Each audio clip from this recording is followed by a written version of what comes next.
Commando जी, आपका स्वागत है।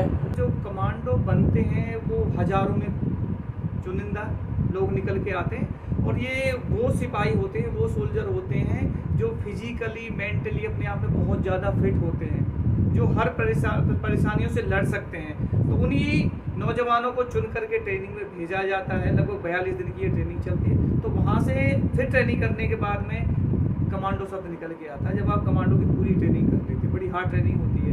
तो मतलब आपने सेना के माध्यम से ही आपको कमांडो बनाया गया? जी बिल्कुल बिल्कुल।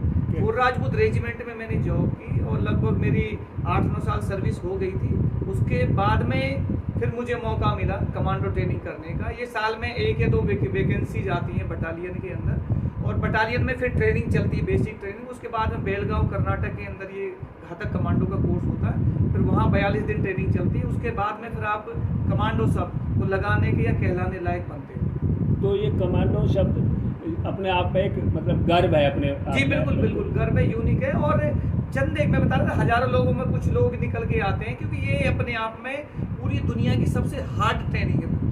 तो आप सेना में गए, तो मतलब आप सेना में ही क्यों गए? नहीं बिल्कुल, बहुत अच्छा सवाल आपका। मैं भी चाह रहा था कि यह सवाल आप पूछो।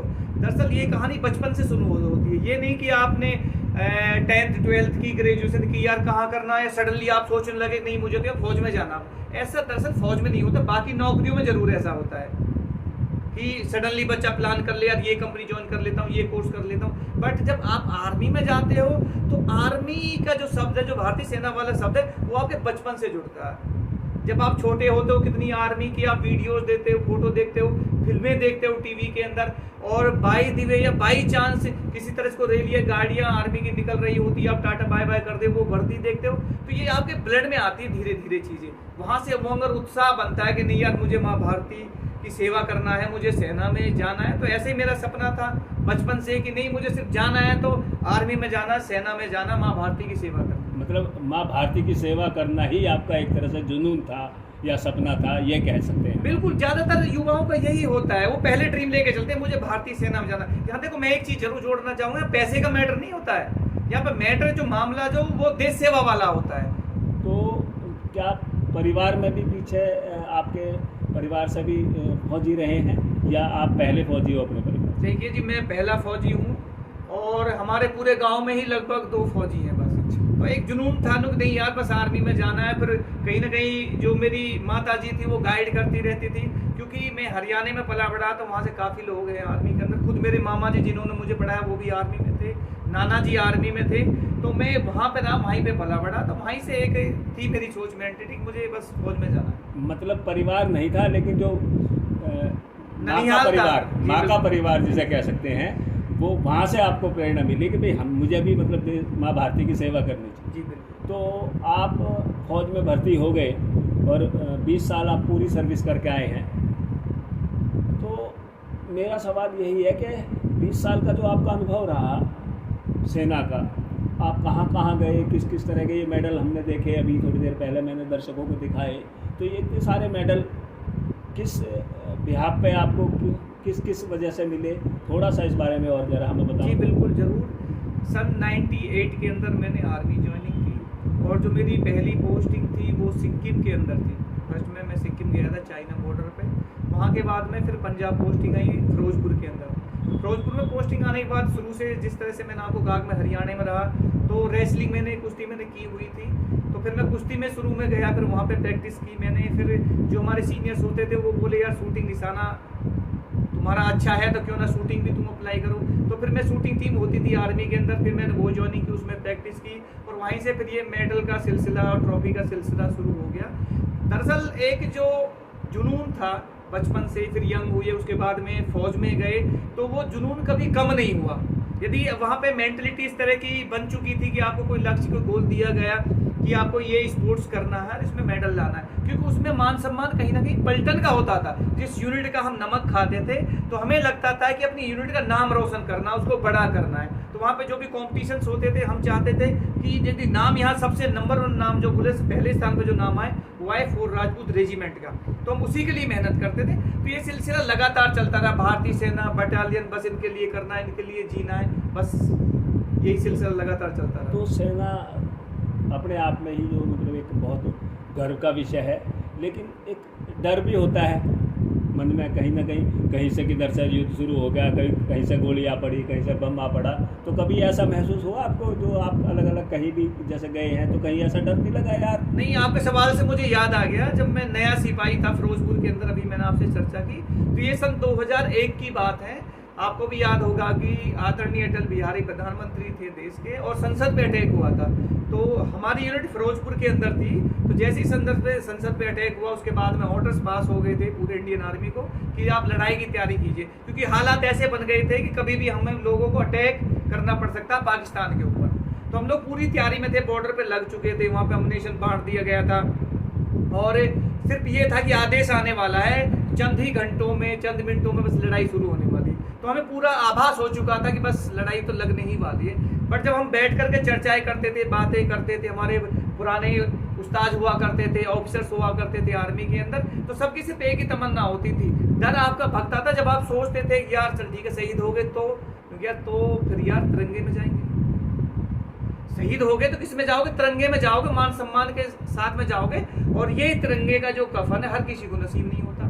तो ये जो तिरंगा शब्द है, शहादत से जो जुड़ा हुआ है, ये कहीं ना कहीं आपको जोश, आपको उत्साह कई गुना बढ़ा देता है, और माँ भारती के लिए जो आप करना चाहते हो उससे कहीं आगे निकल जाते हो। मतलब जो तिरंगे में लिपटना जो था, एक मतलब शहादत जिसे कहते हैं, वो मौत से ज़्यादा बड़ी मतलब लगती है। मैं as a army person, as a सैनिक के नाते आपके सामने इस बात को रखूं, तो खुद वहाँ पे सबसे ज़्यादा, यदि आप बॉर्डर पे होगे तो सबसे ज़्यादा सुकून जो आपको देगा वो सिर्फ तिरंगा ही देगा, कि यार मैं चलो आज शहीद भी होगा, किसके लिए शहीद हुआ? माँ भारती के लिए। तो मेरा जो परिवार है वो शहीद परिवार कहलाया जाएगा। मेरा जो गांव है, गांव भी कहेगा पर फलाने गांव के अंदर ये व्यक्ति शहीद हुआ था। कितने गेट बनाए जाते हैं, गांव के बाहर बनाए जाते हैं। तो हम हंसते थे, आपस में बोलते थे यार शहादत भी होगी तो यार मेरे नाम का गेट तो बनेगा जिसमें मेरा नाम लिखा होगा कि शहीद कमांडो शो। तो दक्षिणी अफ्रीका की सेना में भी आप, शांति सेना में आपने भाग लिया, तो वहाँ का थोड़ा सा अनुभव हमें बताएंगे भाई, ऐसा क्या था वहाँ, क्या मतलब क्या जरूरत पड़ी थी?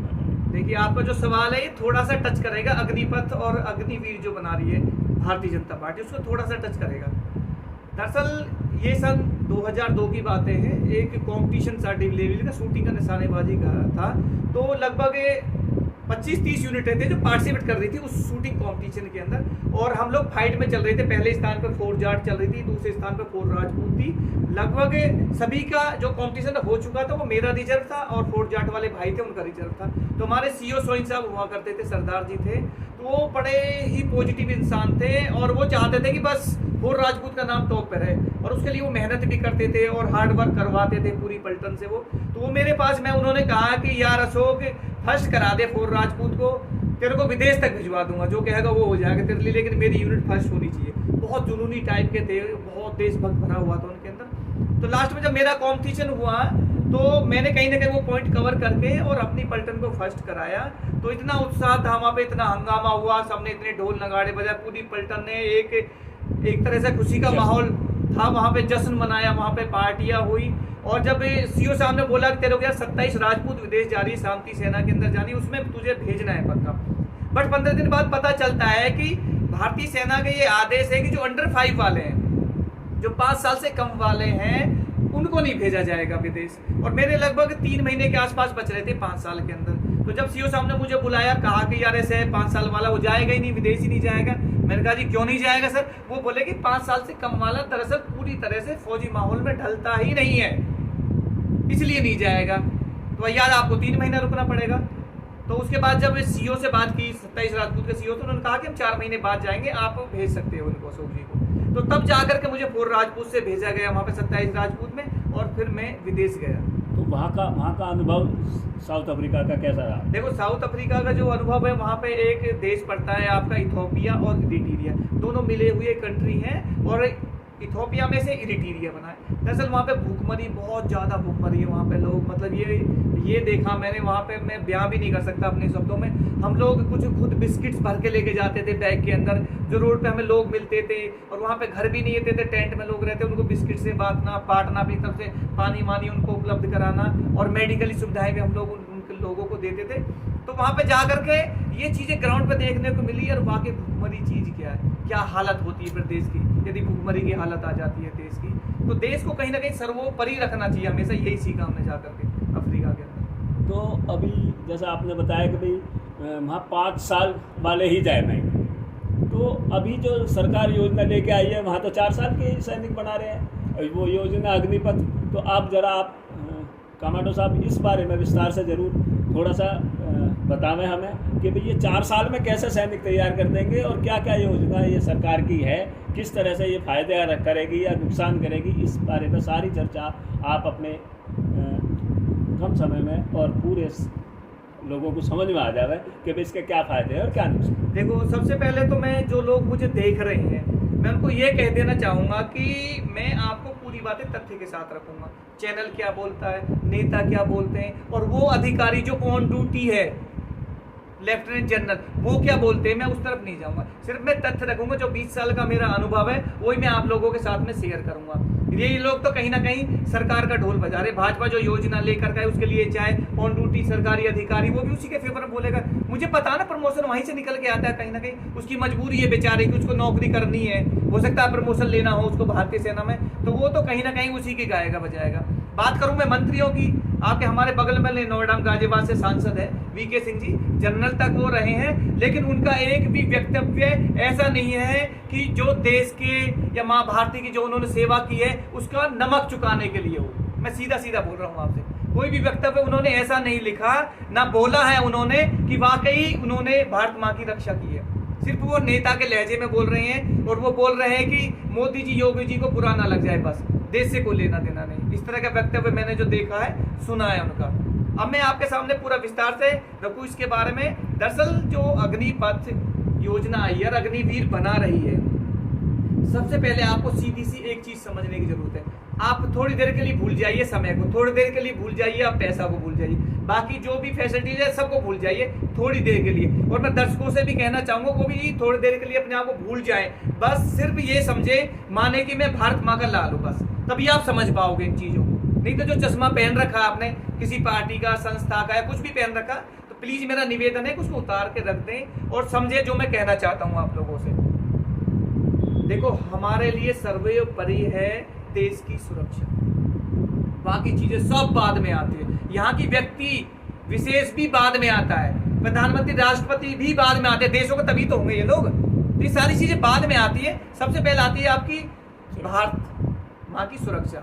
माँ भारती की सीमाओं की रक्षा आप सही ढंग से नहीं कर पाएंगे तो आपके पास में बचेगा क्या। और जो 4 साल का अनुभव है, दरअसल लगभग इसका 1 साल तो आपका ट्रेनिंग में निकलता है, आपके पास बचते हैं लगभग 3 साल। और 4 साल का कैलकुलेशन करोगे, जिस तरह से भारतीय सेना में छुट्टियां मिलती हैं साल में 3 महीने की, लगभग 1 साल निकल जाता है। तो कितना बचा आपके पास समय? 2 साल, लगभग 2 साल, इससे ज्यादा नहीं है। तो मुझे ये बताएं कि 2 साल में आप फौज में सीख क्या लोगे? ऐसे कौन से टैबलेट या इंजेक्शन है इंडियन आर्मी के अंदर आपको लगाएंगे और आप कहीं ना कहीं देशभक्ति में डूब जाएंगे, कहीं ना कहीं आपको अनुभव मिल जाएगा? देखिए, दरअसल ट्रेनिंग का सीधा सा फंडा मैं आपको समझा दूं। ट्रेनिंग जो होती है वो सेफ्टी में रख कर क्या होती है। आपको माना शूटिंग करनी, निशानेबाजी आपको सिखाई जा रही है, तो आपका उस्ताद आपके सिर पे खड़ा हुआ, हेलमेट सारी चीजें लगी हुई होंगी, एक कागज का टुकड़ा आपके सामने होगा बस कि भैया लगाइए निशाना, लगाइए निशाना। बाकी फिजिकल के लिए सारी चीजें होती है, कुछ चीजों को कागजों पे समझाया जाता है। तो कहीं ना कहीं एक स्कूल की तो ट्रेनिंग हुई ना आपकी, और आपको फौज को समझने के लिए फिर ट्रेनिंग करने के बाद में बटालियन जो भी निकलती है, आपको उस बटालियन में, यूनिट में जाना होता है। वहां आपका शुरू होता है अनुभव, और चीजें अनुभव से ज्यादा सीखी जाती है। वहां भी यूनिट में आप जाते हैं तो लगभग 2 से 3 महीने वहां भी ट्रेनिंग चलती है, क्योंकि जो भी कर्नल कमांडिंग ऑफिसर होता है, नए रिक्रूट, जितने नए रिक्रूट बोला जाता है उनको, जब पलटन में जाते हैं तो नए सिपाही ना बोलकर नए रिक्रूट बोले जाता है। नए रिक्रूट आए, उनको ट्रेनिंग चलाओ 1-1.5 महीने, उसके बाद फिर उन्हें लेकर के आना यूनिट में। तो इस तरह से वहां भी ट्रेनिंग चलती है। ट्रेनिंग चलने के बाद में फिर उनका प्रॉपर इंटरव्यू होता है, सॉरी, तब उनको शामिल किया जाता है बटालियन के अंदर। और 5 साल तक उनको सिर्फ नए सिपाही बोला जाता है, श्रीमान जी, सिर्फ नए सिपाही। और नए सिपाही का जो काम होता है, या तो वो मैस में काम कर रहा होगा, ये कहीं छोटे मोटे जो गेट होगा गेट कीपर की ड्यूटी कर रहा होगा, या और जो छोटे छोटे वर्क होते हैं आर्मी के अंदर हजारों वर्क होते हैं, वहाँ उनको डिटेल किया जाता है, बांटा जाता है। अंडर 5 वाले को किसी भी महत्वपूर्ण इंपॉर्टेंट जगह नहीं रखा जाता, ना ही इंपॉर्टेंट पोस्टिंग भेजा जाता, जिस तरह से मैंने आपसे कहा थोड़ी देर पहले, कहीं भी नहीं भेजा जाता उसको। क्यों? क्योंकि फौज ये मानती है, अधिकारी चाहे कुछ भी बोल रहे हो आज, फौज ये मानती है आज भी कि जो 5 साल से कम सर्विस वाला है उसके पास फौज का पूरा अनुभव नहीं है। तो ये जितने भी मतलब बीजेपी के नेता हैं कुछ लोग, वो भी बढ़िया बता रहे हैं, और फौज के जनरल कर्नल के भी मैंने बयान सुने हैं, वो भी इनके पक्ष में ही बोल रहे हैं। तो ऐसा क्यों हो रहा है, ये समझ में नहीं आ रहा है। देखिए जी, आप जहाँ तक भाजपाइयों की बात कर रहे हो, कैलाश विजयवर्गीय जी और भी इनके नेता, मैंने कोई आतंकवादी कह रहा है, कोई विद्रोही कह रहा है, ठीक है। कैलाश विजयवर्गीय जी कह रहे हैं कि मैं गार्ड रख लूंगा यहाँ पे, किसका कार्यालय, भाजपा कार्यालय, गार्ड रख लूंगा। ये सब ड्रामेबाजी। आप कम से कम ये तो सोचो कि आप बोल किसके विपक्ष में रहे हो। आप सेना का नाम लेते हो तो सेना के नाम के साथ देश का नाम जुड़ा ना, वो क्यों नहीं सोचते आप कह रहे हो अग्निवीर आप बना दोगे, तो अग्निवीर कहाँ, देश की सुरक्षा के लिए तो जा रहे हैं। तो आप इस तरह के सवाल और इस तरह के जो जवाब आप कंटिन्यू देते हो, कौन से तुच्छ वाले सवाल बोलता हूँ मैं, इनको तुच्छ वाले जवाब बोलता हूँ। आप आतंकवादी विद्रोही किसी को कहते थे, जो भारतीय जनता पार्टी के हाँ में हाँ नहीं मिलाएगा तो वो कहीं ना कहीं आतंकवादी है या फिर देश विद्रोही हो। ये देश के खिलाफ कैसे हो सकता है? मानो मैं आपके सामने आज बैठ करके यहाँ पे बोल रहा हूँ, तो हो सकता है भाजपा वाले कल बोलने लगे कि कमांडो अशोक भाई आतंकवादी बन गया है। तो ये जो मानसिकता, नेगेटिव मानसिकता है, इसको खत्म करने की जरूरत है, और कहीं ना कहीं इनके अंदर वो इंजेक्शन लगाने की जरूरत है जो देशभक्ति को जगाता हो। भाजपाइयों के लिए स्पेशल इंजेक्शन बनना चाहिए ऐसा, जो इनको सबको लगाया जाए और इसके अंदर जो देशभक्ति मर चुकी है वो जाग सके। तो अभी जो ये विरोध चल रहा है, ये नौजवान विरोध कर रहे हैं, और इसमें करीब 70-72 लड़के ने आत्महत्या की है, तो और उन्होंने कह दिया जी वो सैनिक बनने लायक नहीं थे। तो ये जो इन्होंने मतलब विरोध जो कर रहे हैं खासकर युवा, उसका क्या कारण है? देखो, ये लोग आतंकवादी बोल रहे हैं, ये कह रहे हैं कि सड़कों पे क्यों इस तरह से नौजवान आ रहे हैं, और आप जो बोल रहे हो 60 का आंकड़ा नहीं है, उस आंकड़ा उससे कहीं ऊपर है, जो सोशल मीडिया में अखबारों में नहीं दिखाया जा रहा। 60 नहीं, 60 से बहुत ज्यादा ऊपर है। अभी 2 दिन पहले की बात है, हमारे अंकित जी कन्हैया जी वो फांसी के फंदे में झूल गए, आपको भी पता होगा इस बारे में। तो ये आंकड़ा बहुत ज्यादा ऊपर है। इनकी योजना का, इनकी पॉलिसी का जो विरोध करेगा उसी को ये आतंकवादी समझते हैं। और जहां तक मैं युवाओं की बात करूं, तो मैंने आप सबको शुरू में ही कहा था कि ये नौकरी पाने का जरिया नहीं है। आदरणीय CDS ने भी बोली थी ये बात कि नौकरी पाने का जरिया नहीं है। ये बचपन से बच्चा बड़ा होता है, भारतीय सेना का सपना देखते उसके दिमाग में ये जुनून होता है कि मुझे माँ भारती की रक्षा करनी है, मुझे बॉर्डर पे जाना है, मुझे देश सेवा करनी है। तो जो बच्चा बड़ा हो रहा धीरे धीरे उस सपने को लेकर के, और उस सपने को आप तोड़ने का काम करोगे तो वो हताश होगा, निराश होगा वो बच्चा, और वो कहीं ना कहीं 100% उसके दिल और दिमाग में, आत्मा में क्या छाई हुई थी, माँ भारती की सेवा। और जब आपको वो लक्ष्य नहीं मिलता तो आप अंधे होते हो, आपको कुछ दिखता नहीं है, ना आपको लगाव रहता, ना प्यार रहता अपने खुद के जीवन से या परिवार के जीवन से, क्योंकि सब कुछ तो आपका खत्म हो चुका, और ये सब कुछ खत्म करने का काम कर रही है भारतीय जनता पार्टी। मतलब ये जो युवा आंदोलन कर रहे हैं या जो विरोध कर रहे हैं, ये सीधा इनका जो सपना था वो टूट चुका है एक तरह से। जी बिल्कुल टूट चुका है वो। तो इसलिए ये और ये जो मतलब उनके पास में कोई जरिया ही नहीं बचा ना, कहाँ जाए वो ये बताओ, किसके सामने रोए, किसके सामने गिड़गिड़ाए। मीडिया वाले रहे स्टूडियो में बैठे, इसी स्टूडियो के अंदर बैठे रहते हैं, और वो जवाब ऐसे देते हैं जो चापलूस मीडिया वाले हैं। ये लगता है कि भैया 15, 20, 30 साल आर्मी में, सेना में भर्ती हुआ था और सेना की सेवा करके आया ये लोग, कहीं ग्वालियर में और ये कारगिल में, और उसके बाद में आपका जैसलमेर साइड में बॉर्डर पर ड्यूटी दे करके आया। इस तरह के वक्तव्य देते हैं मीडिया वाले, जिनको ABCD का कुछ नहीं पता सेना के बारे में। कितने ही जो पूर्व सैनिकों लिए पूरी सेना, जो अधिकारी भी है, सैनिक भी है, वो विरोध कर रहे हैं, वो बोल रहे हैं कि काला कानून ही वापस होना चाहिए। सिर्फ जिन्होंने हरदी वर्दी पहन रखी, जो ऑन ड्यूटी बैठे हैं, सिर्फ वो जरूर इसके पक्ष में खड़े हैं। उनकी मजबूरी है भाई साहब, नहीं तो उनकी नौकरी खतरे में चली जाएगी। भारतीय जनता पार्टी, आपको पता है 2 दिन से क्या हो रहा है, पूरा महाराष्ट्र के विधायक उठाकर असम में बंद कर रखे। असम में मैं भी रहा हूँ, अरुणाचल में पोस्टिंग रही लास्ट टाइम मेरे, वहाँ तराई मची हुई है, लोगों के घर तक बह चुके हैं पानी के अंदर, इतनी वहाँ पे बाढ़ आई हुई है, जीना मुश्किल हो रहा है लोगों का। भारतीय जनता पार्टी क्या कर रही है? किडनैपिंग कर रही है। किसका कर रही है किडनैपिंग? विधायकों का किडनैपिंग कर रही है। तोड़ने का काम तो ये पूरे टाइम करते ही करते हैं। एक सेना बची थी, उसको तोड़ने का काम कर रहे हैं ये लोग। और जब इनका ग्राफ नीचे गिरता है तो होली दीपावली के लिए ढोल बजाने के लिए सेना के साथ चले जाते हैं, खड़े हो जाते हैं। मेरे कितने ही अधिकारी जानकार आज भी मेरे साथ के कितने ही आर्मी के अंदर है, टोटल से विरोध कर रहे हैं कि ऐसा नहीं होना चाहिए, क्योंकि ये अपमान है। फौजी शब्द के साथ में, जो ये अपमान थोपने का काम कर रही है भारतीय जनता पार्टी।